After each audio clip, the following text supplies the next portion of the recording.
For a genre which boils down to get in the robot and wreak havoc, destroy your enemies, or have an existential crisis, there are all kinds of mech experiences out there. Whether it's Armored Core 6 Fires of Rubicon with its fast-paced combat, or Gundam Breaker 4 with its hobbyist approach and hack-and-slash mechanics, the variety can be insane.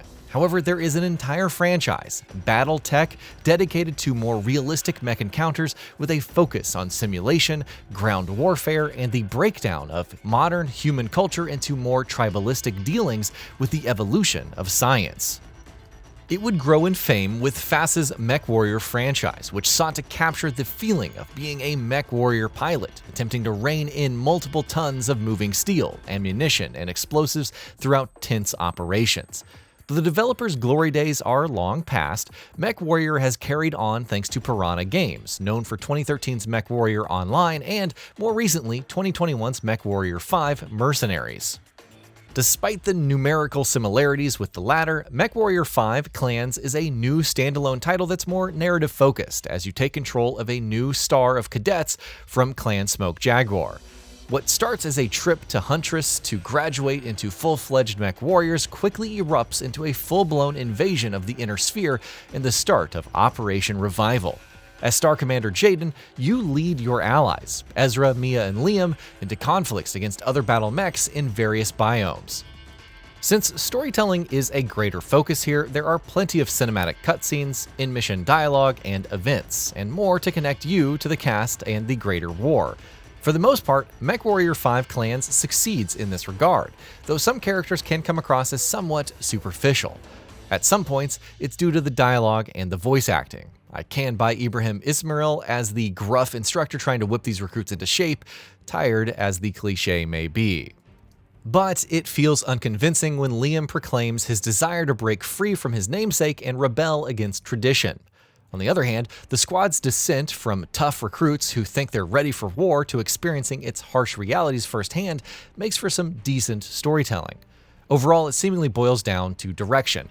The main cast and the many other characters encountered throughout the story put in solid enough performances, even if some of them cross the line into outright silliness. At least the lore and stakes remain compelling. The campaign is otherwise fairly straightforward. Once school is out and the invasion is on, you're assigned missions on different planets. Though the objectives often boil down to neutralizing opposing targets, they do mix things up. Touchdown starts fairly rote as you try to locate Santander's killers, but things suddenly go wrong, erupting in a massive melee. Subsequent missions also task you with scanning environments for switches to open gates, hack mines, etc. Something you haven't seen before, but MechWarrior 5 Clans has competent pacing, offering enough downtime before encounters and ramping things up in a suitable fashion. Each mission has different battle areas, visibility conditions, tonnage, and biome types, which all tie into your choice of arsenal. This is where the real variety and the essence of MechWarrior kicks in. Your star begins with several BattleMechs, the Light Kit Fox, Arctic Cheetah, and Mist Lynx alongside a medium Viper, but you can quickly expand the roster to include all of the classics, from the Gargoyle to the iconic Timber Wolf. The type of BattleMechs determines tonnage, which influences what you can equip. You might want to throw on some of the biggest guns and lasers present, especially when enough slots are available. However, if it's over the tonnage limit, forget about command even allowing it on the battlefield. Thankfully, you can strip away and refashion the default loadouts as you see fit, from forging extra ammo to free up some slots and tonnage for other weapons, to adding tools like probes for improved sensor ranges or heat sinks to improve heat dissipation.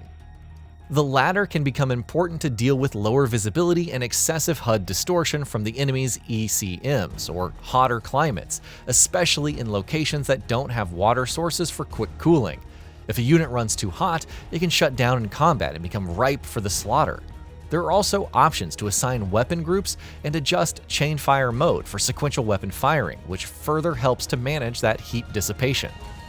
Of course, you can hire scientists to research projects to improve weaponry and tools based on components salvaged from each of your missions. A chassis in combat also accrues XP to spend on improving its torso rotation angle and speed, acceleration, top speed, and more, or other omnipods with different loadouts.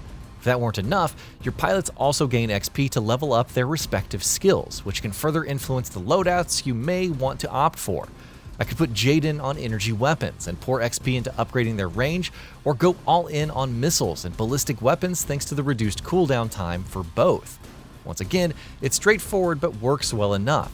You also have the marketplace for acquiring new weapons, BattleMechs, and tools as the situation dictates. As for combat, it's methodical and weighty, which is precisely the point and the highlight of MechWarrior 5 clans. Whether you're enjoying jump jets to reposition, panning to catch sight of flying targets, or adjusting your reticle to account for projectile travel distance and spread, it feels like the best recreation of BattleMech combat yet. Even touches like ECM disrupting your HUD or land tanks and other obstacles getting crushed underfoot feels just right. Though you could opt for the classic control scheme, which separates locomotion from aiming, there are also modern controls for a more traditional shooting experience. The gameplay can take some getting used to, but ducking in and out of cover to land pot shots on an opposing BattleMech feels just as good as going toe-to-toe with fisticuffs and flamers. The AI can feel uneven at times, with enemy units sometimes running into walls and having trouble getting out.